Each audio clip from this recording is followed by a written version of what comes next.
the small fringe minority of people who are on their way to Ottawa or who are holding unacceptable views that they're expressing do not represent the views of Canadians. The cross-Canada protest, known as the Freedom Convoy, the people are traveling across Canada in opposition to a federal vaccine mandate for transport drivers crossing the border. Some insane amount of people, like 50,000 trucks. Your country's in revolt. Listen to this, Mr. Trudeau! Listen to it! Did you hear us now? Did you hear us now? Minutes ago, Prime Minister Justin Trudeau says he's in self-isolation because of a COVID exposure. Hey Trudeau, let me tell you something. You don't represent the views of Canadians. The courage that it takes for these truckers to all stand tall together and to drive across Canada to go to Ottawa is massive. This is a global, international human movement. The whole world is watching because what happens in Canada will ripple to the rest of the world, and now's the time to activate our voices. Now's the time to speak. And don't come back without the warrant. You can stop on Nazi communism. How many mistakes are we going to take before my child almost lost her life? Do your job and let me do mine. We got to remember where we come from and who we are and who fought for us to have this lifestyle. I'm here for my children, my grandchildren, and I'm here for this country. Shamgar Connor, he has stage 5 kidney failure. He's been on the kidney transplant list for 3 years, and he needs soon to survive. But now he is being told that he is no longer eligible to receive a transplant because he is unvaccinated. The unvaccinated. Of the unvaccinated. Our policy is, in order to have people active on the transplant list and get a transplant, you need to be fully vaccinated. So you don't want to move forward? I'd rather die of kidney failure. It's obviously your choice, but it's not your choice if you want to be active on the list. Summed it up at the end, it's not your choice at all.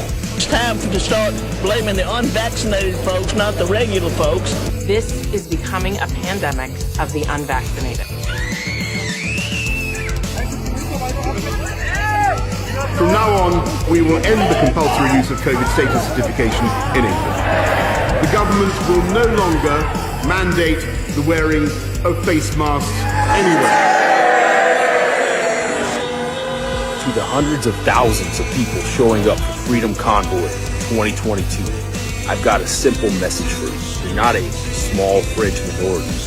You are the movement of freedom, the movement of power, the movement of love.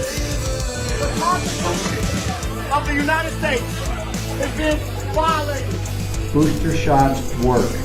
It's time. It's past time. If you are not vaccinated, you remain at risk. Israel has one of the highest vaccination rates in the world, with 78% of the adult population fully vaccinated. Despite this, the country is currently witnessing a significant spike in cases. The country's top COVID official admits that authorities mishandled the crisis with regard to inoculating the unvaccinated. Now's the time to say no more so that way we can come back to being in our sovereign, God-given rights. I'm exempt, so I don't need a mask. So mind your business, yeah? Don't go rest wearing a mask.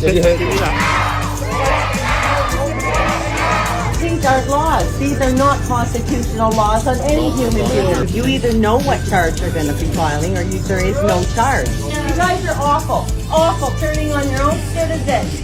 Come in, try to take people's livelihoods to make a living.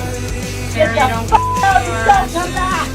Remember this, some heroes wear capes, and some heroes drive trucks. You've got my full love and support here from sunny Arizona. I'm a freedom fighter right there with you. I stand for freedom and I stand with the Truckers Convoy. Let's go. Let fucking go, Canada. Show up big, Ottawa. Canada needs you. I just want to send my gratitude and my support to the Freedom Convoy and their mission to end the mandates. Thank you. Thank you for standing up for our rights, for everyone's rights.